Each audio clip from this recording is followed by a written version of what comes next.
जप करो, भगवान के नाम का जप करो।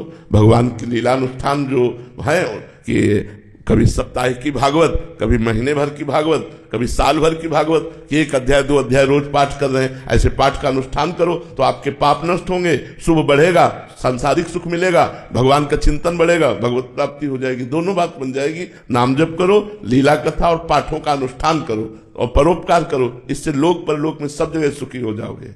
महाराज जी ये तो पक्की बात है कि आप गुरुजनों से सुना है कि इससे पक्का मंगल तो होगा ही महाराज जी, बट महाराज जी कभी कभी बहुत लेट हो जाता है लौकिक उन्नति के लिए, इसमें हृदय जलता है आध्यात्मिक मार्ग में भी। वो लेट तब होता है जब हमारे पाप बहुत होते हैं, क्योंकि नाम को पाप नष्ट करने के लिए सब। अब आप कितनी रफ्तार से चल रहे हैं, कितना नाम जप कर रहे हैं, और वो नाम जप कितनी रफ्तार से आपके पाप को नष्ट कर रहा है। जब तक पाप नष्ट नहीं होंगे तब तक दुख परंपरा चलती रहेगी।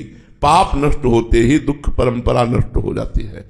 हमारे पाप आज के थोड़ी है, आज हमारा कोई पुण्य एकत्रित हुआ, कृपा हुई, जो हमें आज सत्संग मिल रहा, वृंदावन की भूमि में बैठकर हमें सतमार्ग में चलने की प्रेरणा मिल रही। ये अनंत जन्मों पुण्य पुंज बिन मिले ही न संता।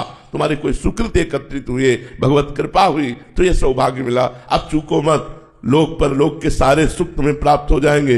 तुम खूब राधा राधा राधा राधा नाम रटो और भगवत लीलाओं, रामायण है, भागवत है, गीता है, इन शास्त्रों का स्वाध्याय करो, अच्छे आचरण से चलो, सुखी हो जाओगे यहाँ भी और परलोक में भी। चिंता ना करो, भगवान सब कुछ देने वाले हैं, उन्हीं का सब रचा हुआ है, उन्हीं का सारा वैभव है।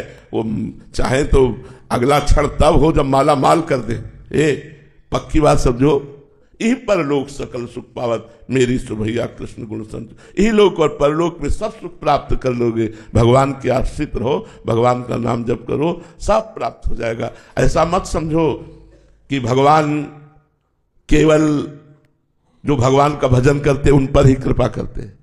भगवान के स्वयं श्री मुख के वचन है, हाँ, सब पर मोरी बराबर धाया। अब हमारा मुख भगवान की तरफ नहीं है और संसार की तरफ है, भगवान से विमुख है, तो हम उनकी कृपा को नहीं जान पा रहे हैं, उनकी दया को नहीं देख पा रहे हैं। नहीं तो सन्मुख हो जाइए, रोना आएगा कि भगवान की कितनी कृपा हमारे ऊपर है। देखो, हमें आंख दी, हमें कान दिया, हमारा शरीर दिया, कोई अंग न देते, कितनी कृपा भगवान। हमें सर्वांग पुष्ट बनाया, कितनी कृपा। हमें सत्संग दे रहे हैं, सत्संग से बढ़कर कोई लाभ नहीं है। उमा संत समागम सम न लाभ कछु आज, भगवान शंकर कह रहे। और तात स्वर्ग अपवर्ग सुख धरी तुलाए कंग, तूल न ताय सकल मिल जो सुख लव सत्संग। सत्संग मिल गया, ये बहुत बड़ी बात हो गई।